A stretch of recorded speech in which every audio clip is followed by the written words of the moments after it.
Welcome to Timeless Tales, History, and Folklore. I'm Dayanara, your host. If you're intrigued by tales, history, and folklore, subscribe and press the notification bell so you'll be notified each time I upload a new video. Today, I'll be talking about the moon and lunar deities from around the world and how they're represented in various cultures. From the beginning of human history, the moon has acted as a cultural mirror to our beliefs, understanding, and ways of seeing.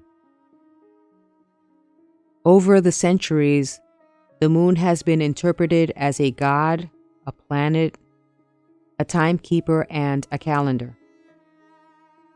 The phases of the moon can impact our emotions, our state of being, our energy, and our relationships with people. There is an undeniable connection, and thus why human beings are so captivated by the moon and its energy. People all over the world engage in moon worship and rituals during the new, full moon, and lunar eclipses. Harnessing the moon's energy during these times can be very powerful and energizing. Alternately, it can be exhausting. This depends on whether you're trying to set intentions during the new moon, or if you're trying to release burdens, people, or things that don't serve you during the full moon. New moon energy brings us a period of calmness and reflection, while full moon energy typically intensifies our emotions. In many cultures, the moon is associated with divine feminine energy in spiritual traditions. Some women say that their menstrual cycles tend to align with the moon's. This can occur when the progesterone-producing structure in women receives a signal ahead of the full moon, but can also occur during the new moon. Doctors disagree, saying this is an unlikely event. However, a multitude of women would disagree. Studies show that young women's menstruation syncs with the new or full moon 23.6% of the time on average, while older women are in sync 9.5% of the time. Chronobiologist Charlotte Helfrich Forster and colleagues speculate the synchronization of human reproduction with lunar cycles was likely stronger during ancient times because exposure to artificial light and expanding technology has dulled the moon's influences. In spite of these studies, people from different cultures find meaning in honoring the connection between their menstrual cycle and that of the moon. In addition to representing the divine feminine, the moon is associated with enlightenment, illumination, our conscious and subconscious. The moon's method of illumination is subtle, relying on reflected light. This is important because with moon symbolism, you will see associations with gentle, intuitive, and passive knowledge. Let's talk about gravitational pull. Gravitational pull affects the low and rising tides in our oceans. It's at its strongest during the new and full moon. This is where we experience the lowest and the highest tides. As human beings, we are made of 70% water. Therefore, the moon can have a similar impact on us and be in tune to how we're feeling, bringing us a height of awareness while also pulling our emotions to the surface, just like the tides. The synchronicity that exists between moon energy and human behavior is evident in criminal activity and other events. The incidence of accidents and crime committed on full moon days is higher than on other days. The word luna is Latin for moon. Lunatic is a reference to someone who becomes insane depending on the phase of the moon. An example of this is the myth of a human who transforms into a vicious predator, a werewolf, during the full moon.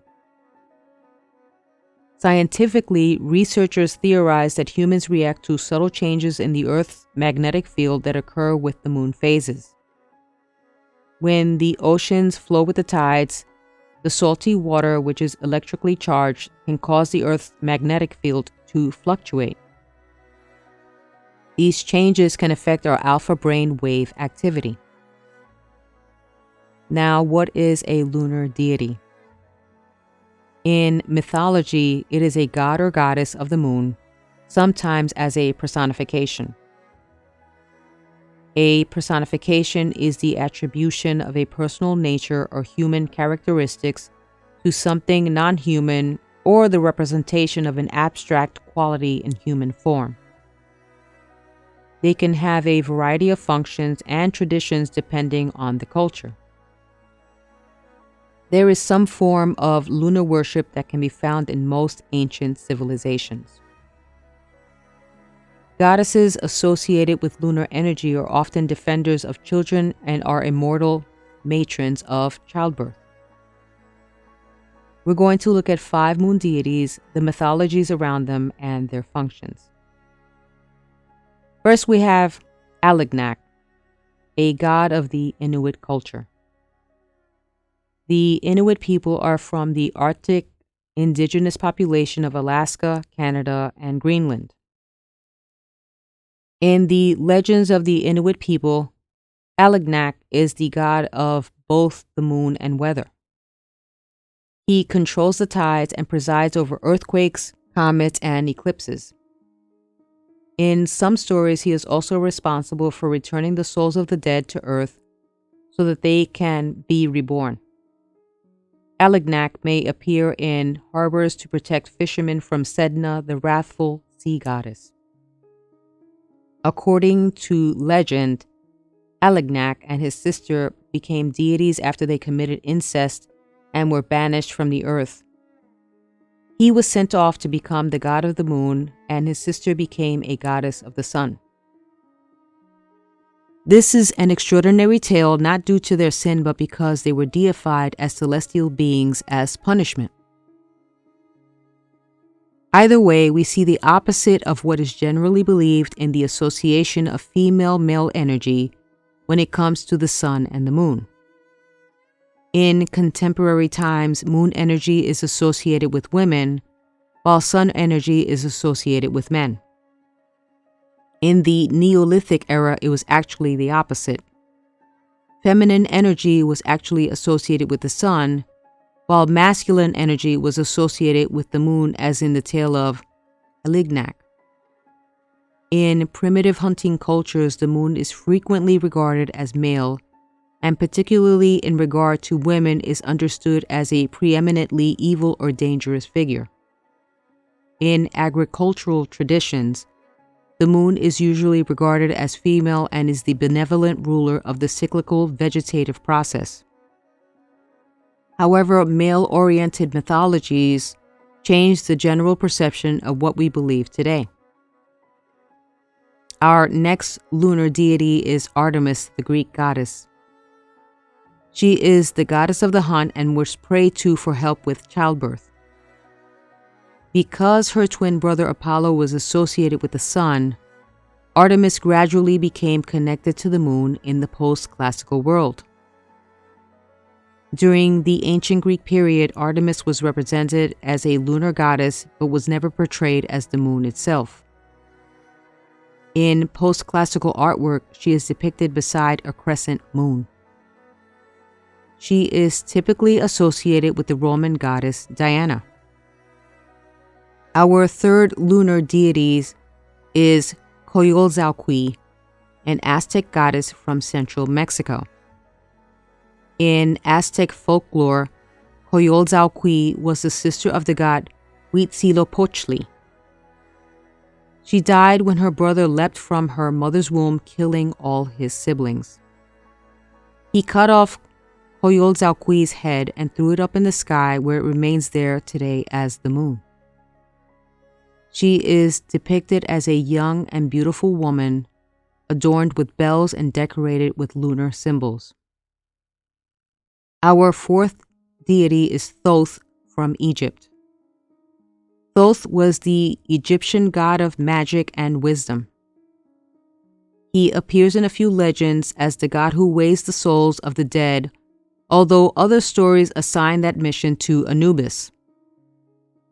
Because Thoth is a lunar deity, he is often portrayed wearing a crescent moon on his head.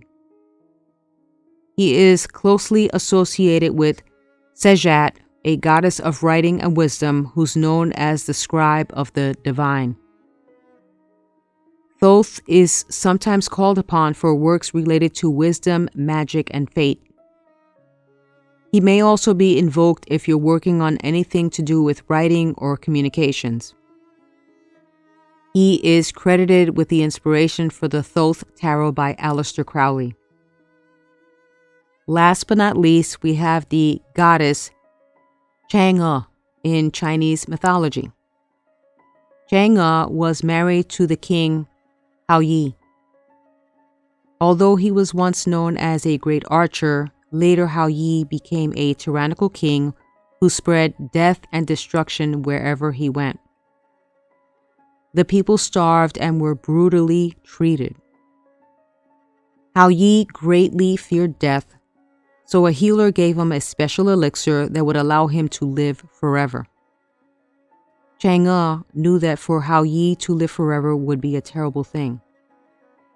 So one night while he slept, she stole the potion. When he saw her and demanded she return it, she immediately drank the elixir and flew up into the sky as the moon, where she remains to this day. In some Chinese stories, this is the perfect example of someone making a sacrifice to save others. There's so much mythology and connection with lunar deities across the world. The moon is viewed in terms of the rhythmic life of the cosmos and is believed to govern all vital change.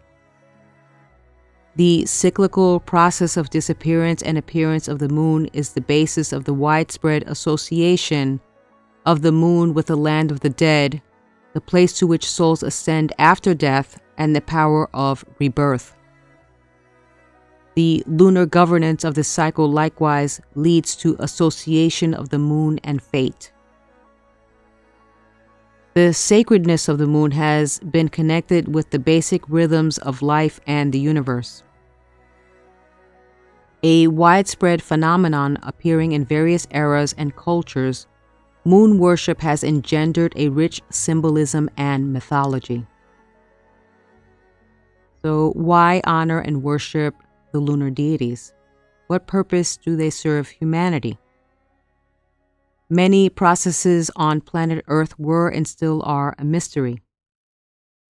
Deities served as a solution to what was mysterious or unknown.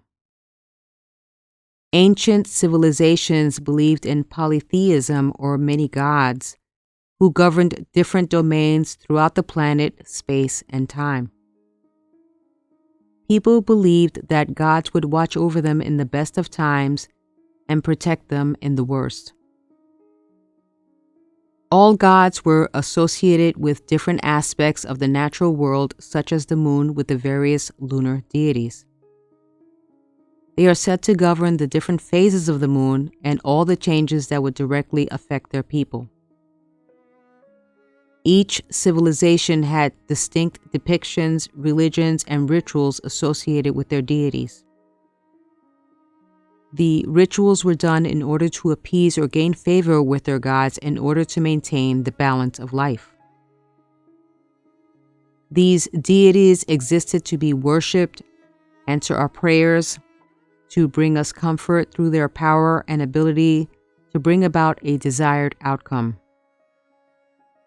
With the moon, the phases highlight change in the inevitable cycle of life.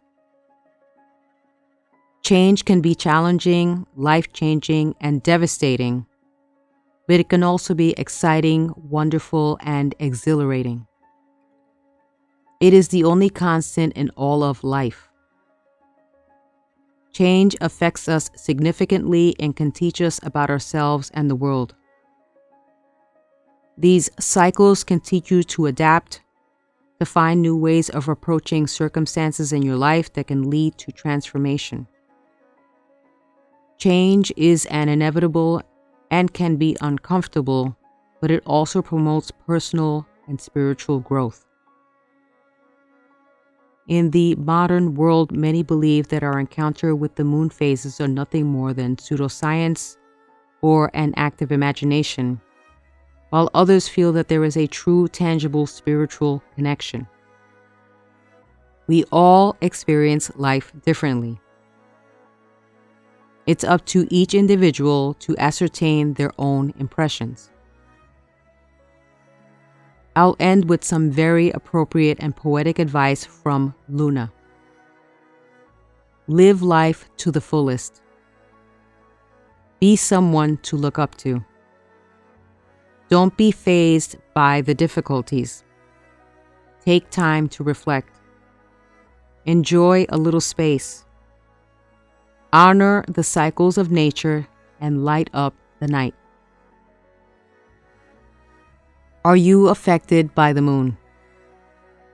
Do you notice a change in yourself, bizarre and unusual behavior from others during the different phases that occur? Your comments and opinions are appreciated. If you enjoyed this video and found it interesting, please give it a thumbs up, subscribe, and thank you for watching.